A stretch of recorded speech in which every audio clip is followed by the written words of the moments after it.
Hey everyone, welcome back to another First Look. This time we are taking a look at Odium to the Core for the Nintendo Switch. I received this as a review copy. I don't know anything about it. That's one of my favorite things to do, is to go in completely blind on something and find out if it's awesome or terrible. And I don't know anything about this game, so let's just jump right in and find out exactly what kind of game it is. So we've got start and endless, so that's interesting. I like endless modes usually. Extra and options. System B reboot. Alright, sure. Press L and R on the controller. I don't know why some Nintendo Switch games have you do that and some do not.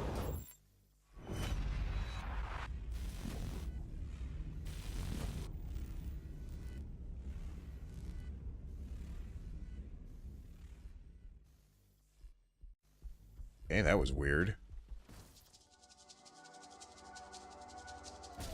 Oh, what?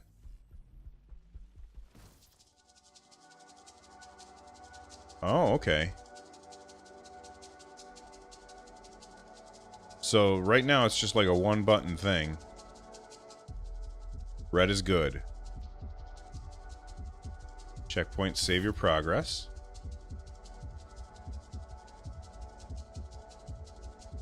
So this is one of those games where you just want to avoid hitting anything.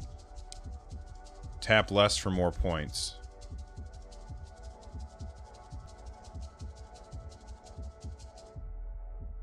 Endless mode in this seems very interesting because you would I would assume that would mean that it... Oh, I missed those orbs. I would assume that would mean it would be procedurally generated.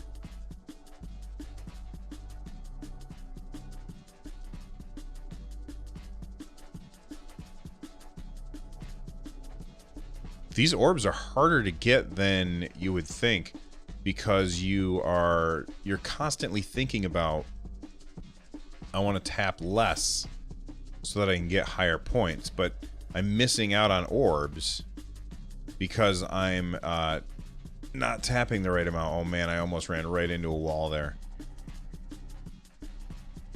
And I like, is my score growing? Like, are the numbers actually like getting physically larger? Got distracted looking at it. So I lost a bunch of points just then.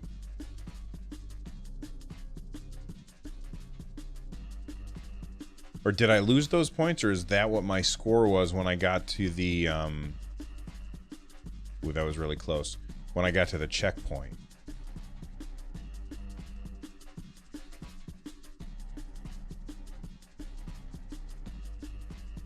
Oh, that's close. That was really close. You know what this game would really benefit from is some... I looked over at chat. I'm streaming this on Twitch right now. Is HD Rumble. Like, there's no rumble at all. And you would think that what I would do if I were in charge of this is I would make it so that the longer that I held the button down for, the more the game vibrates the controller. And I'm looking at the bottom. Damn it. I'm looking at the bottom of the screen, and it looks like I was almost there. Oh, and I like on the very bottom, you can see like almost like a wave telling me that is where, what's the word I'm looking for? That's like where I died. So I'll know if I got past that or not, but it's really hard to look. Like I'm staring intently at my character, and you can't really take your eyes away from it in order to look at that bottom. Like, it's very, like, I want to look down and see where it is or how close I am to it.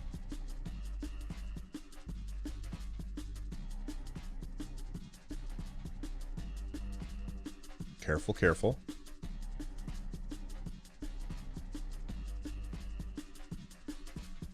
Okay, I'd rather get to the end than get an and miss an orb than get an orb and get killed.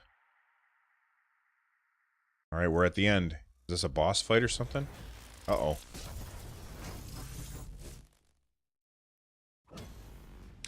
Okay. 66 out of 89. I missed a secret. Let's continue. Let's see if there ends up being more buttons.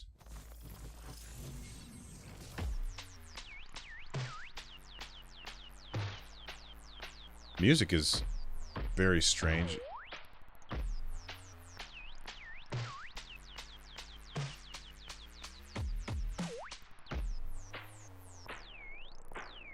See, if you want to get a really high score, you have to depend on going up and down in big zigzags, and not because I could easily just tap the buttons or tap in order to stay in the middle. I like the music too. Oh man.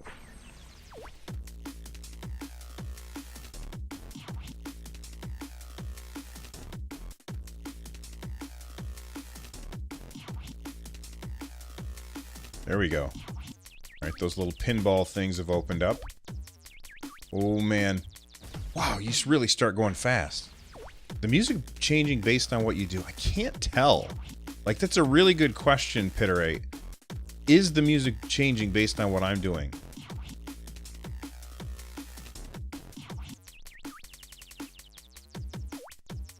I don't think so.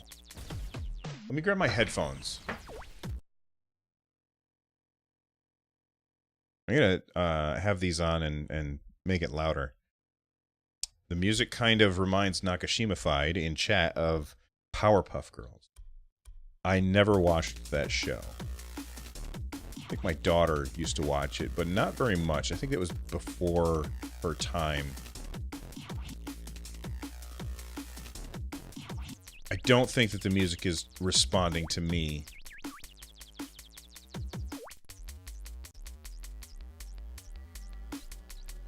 But it's really difficult to tell.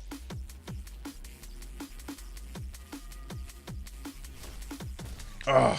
Okay, I just hit a... No! At least I'm close to a checkpoint. This is tough.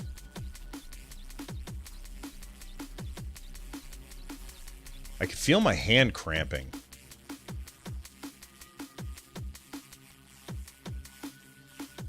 You know, if I were to guess, I would say that this is an old phone game. Because, like, there's only one button to push, and this is easily accomplished on a touchscreen.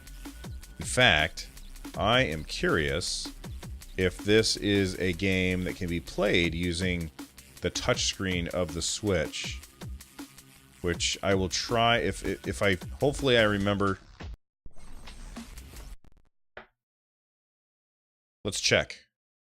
Here, I'll switch screens here.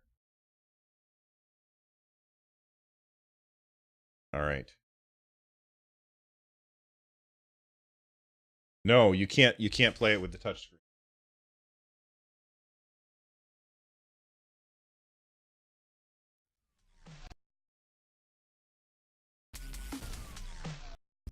All right, let's try it again. So it does not respond to the touchscreen.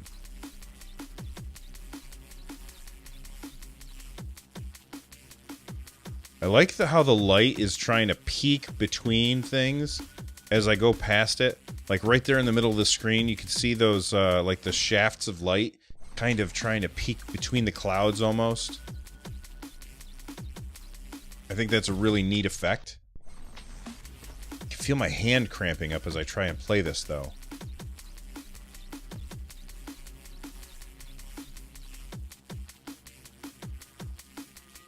And everything seems to be, like, vibrating in the world. It's very strange. There's so many things to distract your eyes as you're trying to navigate through this labyrinthian junkyard of just machinery. It's so interesting.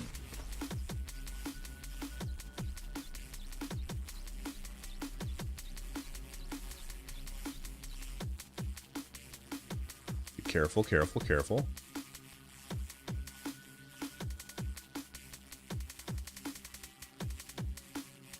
Come on, I could use a checkpoint right about now. Oh, no!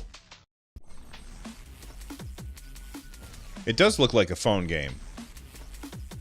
Hey, Mikey be playing. Mikey be playing in chat says it looks like a phone game. That's not always necessarily a bad thing. I think that there's another game on the Switch that this reminds me of, though I can't remember the name of it. If I remember at the end of the video, I will look and just look through my list of games on my Switch and see if it jumps out at me. Like maybe the icon, and I believe it has like a red icon as well. This requires intense focus, though. Man, getting underneath that one spot, I keep dying in that same spot. We were about 75% done with the level when I died. Damn it.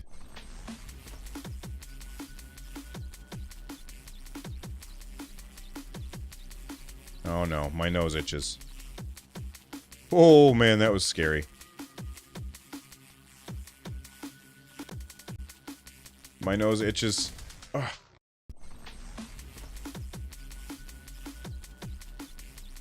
Alright, let's focus. Intense focus. Intense focus. The Jedi is not distracted by crazy moving metal objects.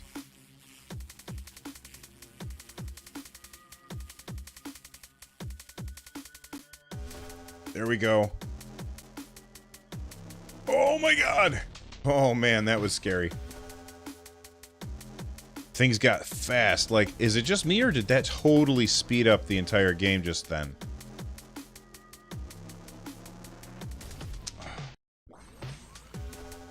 There's actually a couple of games that this reminds me of. One of them is Run Gun Jump Gun, which is a really weird game. I made a video about it. You can find it on my YouTube channel. Also on the Switch. And the other one is another game that is... Why didn't that open? That is also focused on this kind of staying between the walls as you progress forward. This one just has so much personality, though. Like, there's so much going on the screen at any time. And I like the soundtrack, too. This is a very, very interesting game. And we made it 100%. Phew. Wow.